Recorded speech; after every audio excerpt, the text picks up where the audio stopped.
Magkasunod na isinagawa ng 1st Civil Military Operations Company ng Civil Military Operations Battalion Timor Philippine Army ang clean-up drive at vegetable food processing katuwang ang kasunduluhan ng 9th Infantry Battalion at Naga City Agriculture Office sa Barangay Santa Isabel, Iriga City ito lamang ika-10 ng Oktubre taong kasalukuyan.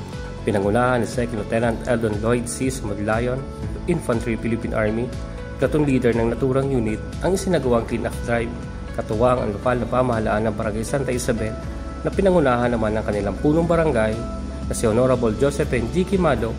Layunin nito na panatilihin ang kalinisan ng naturang barangay.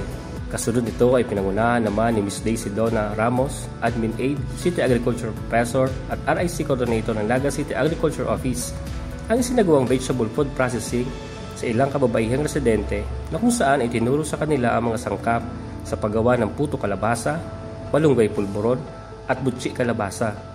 Maliban dito ay tinuruan din sila ng tamang proseso sa paggawa ng mga ito upang magamit nila bilang dagdag sa kanilang panghanap buhay.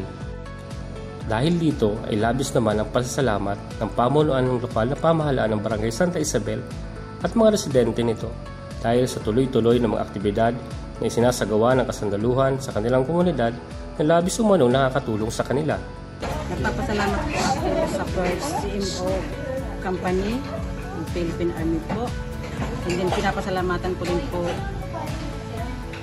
yung nagturo po sa amin. Prancing po. Malaking tulong po ito para sa aming mga kababaihan, dagdag kaalaman po sa amin para po maging ano po namin, para livelihood po. Dagdag income po sa aming mga kababaihan. Ang 1st Civil Military Operations Diplomats Company ay patuloy nakikipag-ugnayan sa iba't ibang sangay ng pamahalaan upang mas lalo pang mapalakas ang ugnayan na makakatulong sa ating mga kabayang Bicolano.